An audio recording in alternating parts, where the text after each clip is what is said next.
Welcome, everybody, to a new episode of All on Deck, the Steam Deck Show. What's going on, guys? Mary and J08 here. Welcome, returning viewers, and welcome new viewers. What's going on, guys?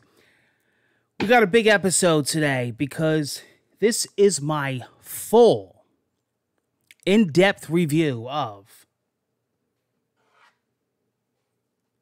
the name of the show, the big boy, the Steam Deck, the Valve Steam Deck. This is the review. Had some time with it, wanted some time with it before I worked on my review. Didn't want to just rush out a review because I had it. Wanted some time with it. Spent a lot of time with it. Spent a lot of time with software, downloading, testing. That's what I do here. We're building this up to be the #1 Steam Deck show. I have so much coming on this channel. So much coming on this series. I've been showing a lot of gameplay that nobody else has been showing. I've been testing a lot of games that people have been asking questions about. I have guests coming. I have guests coming from Valve. I have developers that are sending me codes to check Steam eligibility and if the game runs on Steam or not. Beta testing for developers.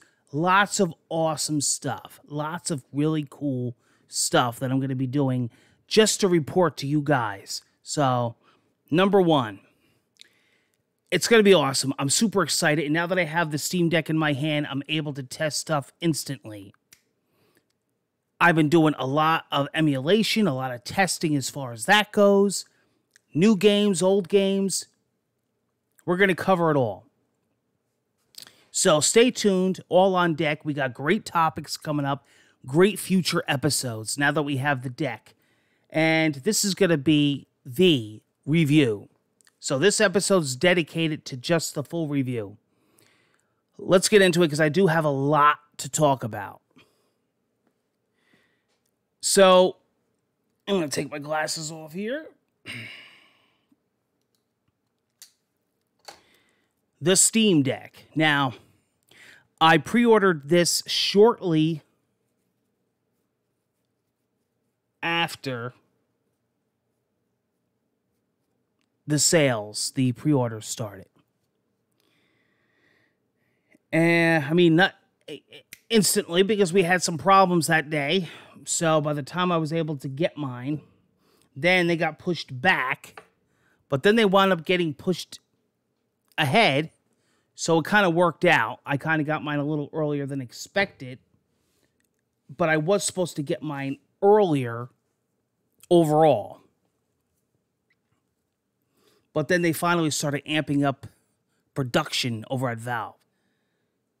Very cool. But, you know, it seemed like I was waiting a year. It seemed like more than that. It seemed like forever. I was so excited for this thing, you know. People said, oh, no, you could just get a laptop. No. Think of a Switch, but with your Steam library. And games you can't get on a Switch. And games that you could only imagine in handheld mode.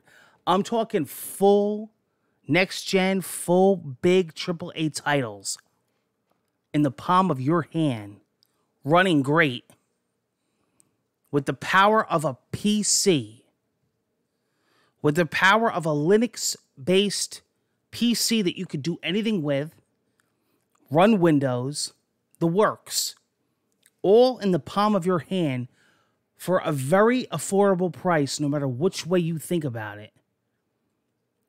A game changer in the making. Now, technically a console? No. Some may argue that. To me, I don't consider it a console. And that's not a dig. I consider it a gaming PC, a gaming rig. I hooked this up to my docking station that I made, custom, curved monitor, surround speakers, lighting, LED lighting, RGB lighting, mouse, keyboard, PS4 DualShock. This thing is awesome. Hook it up to my television. Take it off. You got it on the go. Very much in the way of a Switch as far as the functionality of it being docked. They don't say docked, but that's what it is. And handheld. You got a giant Steam library. You got it on the go. For the most part. We'll get into that. So, yeah, I mean, I consider it a PC. But you have to consider it in the console space because it's competing with them in its own right. To me, we have these console wars that are constantly going on. We have these people that are cutthroat when it comes to the Xbox, when it comes to the PS5, when it comes to the Switch, when it comes to...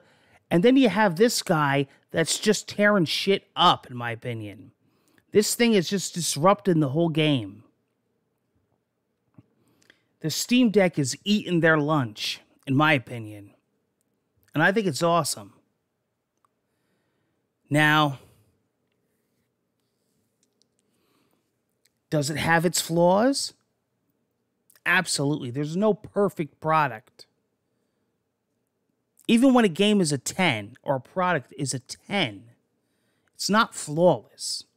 It earns the right of a 10, but that doesn't mean it's flawless. Now, it is first gen. The nice thing of what I've seen is mostly due to the limitations of software that they're getting better at. So it's not really hardware. It's a lot based on software that can be fixed. Patches, updates. Now, as far as verified games, there are literally thousands, and there are more and more every day that Valve is working on. Valve is working on making your Steam library verified, meaning it will run fantastic on this machine. Now, if it's not verified, if it doesn't have the green check mark, does that mean that the game won't work? Nope. I've seen games work flawlessly that aren't verified. They just haven't been checked yet. Games that are unplayable, are they unplayable? Nope. Almost everything I found a workaround, whether it means lowering frame rate, lowering in-game graphic settings, lowering anti-aliasing, shadowing, lowering resolution. There's a way to get the game mostly, for the most part, to run games that are playable. Because of these options, you have the ability to make battery life better. Is the battery life one of the best things on the Steam Deck?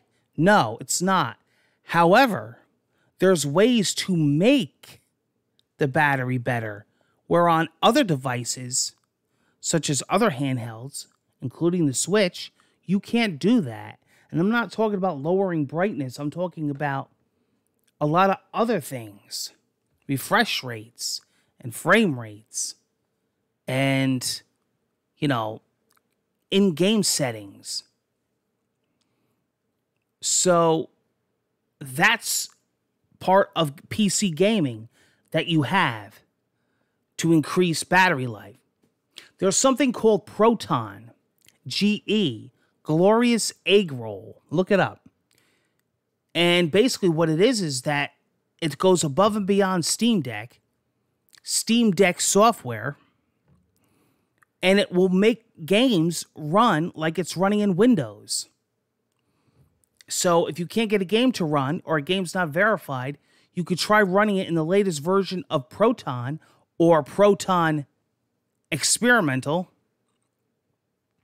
And like I said, whatever the latest version of Proton is, and you could run it through Proton, such as Halo Infinite, such as Call of Duty, and a lot of older games. Very cool. You know, there's a lot of options. Pretty much the only stuff that I really can't see running on this is stuff that involves anti-cheat, such as Destiny with Bungie. Other than that, there's usually a workaround to get something to run, even if it's not optimal. It will run. There's tinkering, there's workarounds. There's a way to get it to run. But if it's verified, you got a lot of your work cut out for you. Now, if you're a kind of a person coming from the console world, and you're not a PC gamer, and you're not used to dealing with settings, dealing with refresh rates, and, you know, shadows on and off, VSync, resolution, you know, this may be something to get used to. This is part of computer gaming. I find a lot of times the defaults are pretty much really right there. You might just have to tweak a few things. Who knows? Maybe in the future, after the Steam Deck gets more popular, maybe they'll add profiles to their games on the storefront that will be Steam Deck, like a Steam Deck ready game setting for that game. This is what we recommend. This is what we recommend. Like PS5 has performance or quality. Maybe get the best battery life, or maybe get the best resolution. You decide. If you don't want to tweak or mess with settings. I'm a geek, and I'm from the PC days, so I like messing with that. But that might not be something that you like to mess with, but you know what? The Steam Deck makes it so easy, and I'm talking right in the UI, and in the games itself, it hasn't been a problem. And then once your game is set, usually the way you like it, it saves, and that game will be set. And even with Proton, you could do what's called forced compatibility, and then Proton will remember to run in that game. So, what do I think of the performance of the Steam Deck? I love it. It's absolutely been a monster. It plays the games like nobody's business. I think it runs fantastic. The games run smooth. I'm not talking, you know, smaller retro games like Cuphead, which is great, or Shovel Knight, and it runs all the indies great too. I'm talking like Forza Horizon 5. I'm talking God of War. I'm talking Madden. I'm talking, you know, Need for Speed, Grand Theft Auto, BioShock, Skyrim, and stuff of that nature. So, performance-wise, can I tell a difference from going from like an OLED or like a Switch? Oh, it's unreal. It's just unreal. Now, what about stuff that you could do other than the Steam games? It's got a whole operating system. You could switch to desktop mode. It's got the full Linux on there. Whatever Linux programs you want to run. It's got the web browser. All right, you want to watch YouTube? You want to check your mail? Emulation. 10 out of 10. This is the best emulation device I've ever seen. And I have all of them. All the handhelds, the Miu Mini, emulation on a laptop, emulation on a desktop, emulation on a cheap handheld, third party. I'm a big fan of the Evercade. I'm a huge fan of the Evercade. The Steam Deck has become the #1 emulation device. Between software like Emulation Station, EmuDeck, where it makes scripts of folders and everything for you, and goes and downloads the emulators like DuckStation and RetroArch and Steam ROM Manager, where you could control all your artwork and you could get the metadata, and you could get this thing called Scraper, where it goes out and it looks for all your stuff. The Atari Jaguar, the Atari 2600, the NES, the Game Boy, the GameCube, the Dreamcast, the Saturn, the Genesis. It's phenomenal. You can set up in Steam ROM Manager your UI in Steam for non-Steam games, where you can also have collections, and you can have all your ROMs in set. Nice and neat if you have like obsessive compulsive disorder, OCD, you could have them all lined up nice in a row with the rest of your Steam games. If you don't want that and you want it in your own launcher, you got Emulation Station. It's a knockout for emulation. I haven't seen anything this thing can't handle. Oh, it's impossible. It's hard to emulate the Saturn. Oh, it's impossible. It's hard to emulate the Atari Jaguar. It's hard to emulate this game on the Dreamcast. It's hard to emulate this game. This thing is freaking nuts. This thing is nuts. Nuts. What you throw at it, it will handle. Amazing. Software pricing, games. If you're not a PC person, you're not used to Steam sales, between this constant Steam sales and Humble Bundles and summer bundles and winter bundles and holiday bundles and Labor Day sales and 4th of July sales and weekend sales and developer sales and Capcom sales, and dude, you never seen a sale like the Steam sales. I'm talking $3 to $4 to $5 games that are normally $60, $50. I'm talking 85% off, 95% off, 60% off, 70% off. Indie sales, AAA sales. You can go nuts, but you can save so much money. You never have to pay full price on any game if you wait. There's always constantly sales. As fast as a sale ends, another sale starts. So the software and the games, you can load this baby up no tomorrow. Free-to-play games, demos, trials. It's all here. Again, you know, the battery life may be one of the flaws of the system. Not the greatest. Not the worst. Passable. But not the greatest. But there's ways to improve the battery on a lot of games. And a lot of what you do. There's a lot of settings. A lot of computer settings that you can't do on other consoles. On other handhelds. So there's ways to increase the battery, which is nice. It's getting better with different updates. Again, it's a lot of software based, these problems. And, you know, Steam UI and the Steam OS is getting better and better. My time with the Steam Deck has been really positive. It's got its flaws. I mentioned a lot of them. But overall, I think this is an amazing device. Is it a replacer of a console? I don't think so. I don't think it's meant to.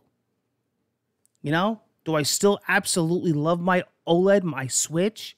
1,000%. You know, do I automatically recommend a Steam Deck to everyone? No. No, that depends. That depends on the person. That depends on what kind of person you are, what kind of gamer you are, what you're looking to get into. If you have if you're just looking to get into some third party, but you're mostly a Nintendo person, I'm gonna put you in the direction of a Switch. And yes, we can get into the whole Switch emulation, sure. But there you go. You got that with the, especially if you play online with your friends and you want to do Splatoon or Fortnite or Mario Kart. I'm going to point you in the direction of, say, a Switch. If you're a home console kind of guy and you don't like really handheld, PS5, Series X. But if you have if you want to start playing PC games or exclusives, or you have a huge Steam library. If you have a huge Steam library, it's already a no-brainer. If you have a huge Steam library and you're an old PC gamer and if you're looking at one of these, I can't recommend it enough.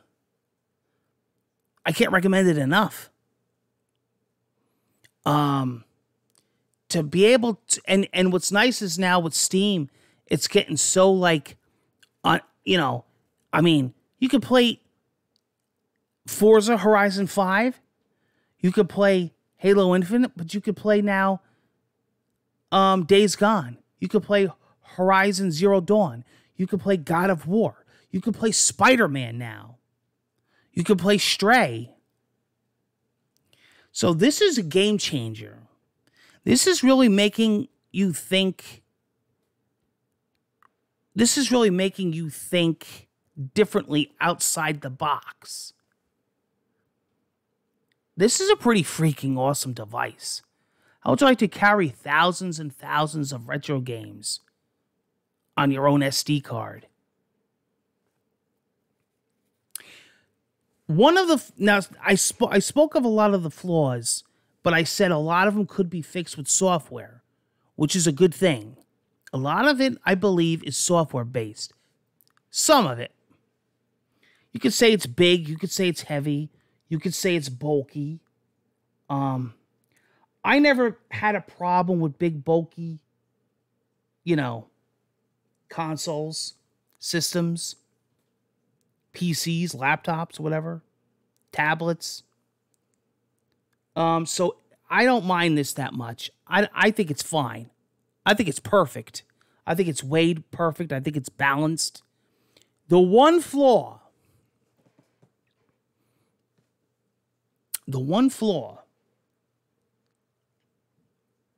that I'd have to say with the Steam Deck is what games do as far as hard drive space. Now, hard drive space is not an issue per se because you could put as many memory cards as you want. Okay? They're even working on an eject option where, you could safely eject a memory card. I'm talking about, and not the hard drive spaces that they come in, 64 gig, 512, 256. I'm not talking about that either. That's fine. I'm talking about how you could put games on a SD card and your internal hard drive still fills up with non-game stuff, meaning when you check the grid, it says other. You'll notice one of the biggest bars that fills up is other. Now, you can do this thing. It's called Disk Utilizer Manager, Disk File System. You could get it on the Discovery Store and download it in Linux desktop mode. And basically, it shows you a pie graph, and you could go into it, and you could tell what it's doing. And it's comprised of shader, cache, and compact data. And basically what that is every game that you install, whether you install it on the hard drive or the SD card, it doesn't matter. It installs gigs of cache on your hard drive. Now, I don't know if that's... And also, when you uninstall a game using the game's uninstall option, it doesn't always uninstall all of that. It stays in the other category. So I don't know if that's a Steam OS problem that they need to work on, or a memory management, or something that they'll improve. I'm sure they're going to improve that in the future. And again, that's software, right? But right now, I think that's the biggest problem. It's like, it always makes me weary of installing more and more games because I know that it's going to fill with shader cache and temp data and compact data, and it's like 20, 30, 40 gigs by the time you're done with all your games, regardless of the size of your internal hard drive and regardless of the size of your SD card. You could be installing all your games to a terabyte card. It's still going to do all the shader cache and everything. So that could be a whole Linux thing. That could be a whole PC thing in itself, just the way it's structured. I wish it was better. Now, they were saying that you could take and Linux has a link option. You can link the cache data and all that back to the memory card. The problem with that is if you use multiple memory cards, you're going to start running into problems. You're going to start messing with stuff. And then you're going to have a whole slew of problems. So it doesn't really fix anything. I guess it's a little bit easier if you just use one big card and you're not going to change cards. But why is it a problem? It shouldn't be. I don't think it should be a problem. I think they need to come up with something else or compress it or something.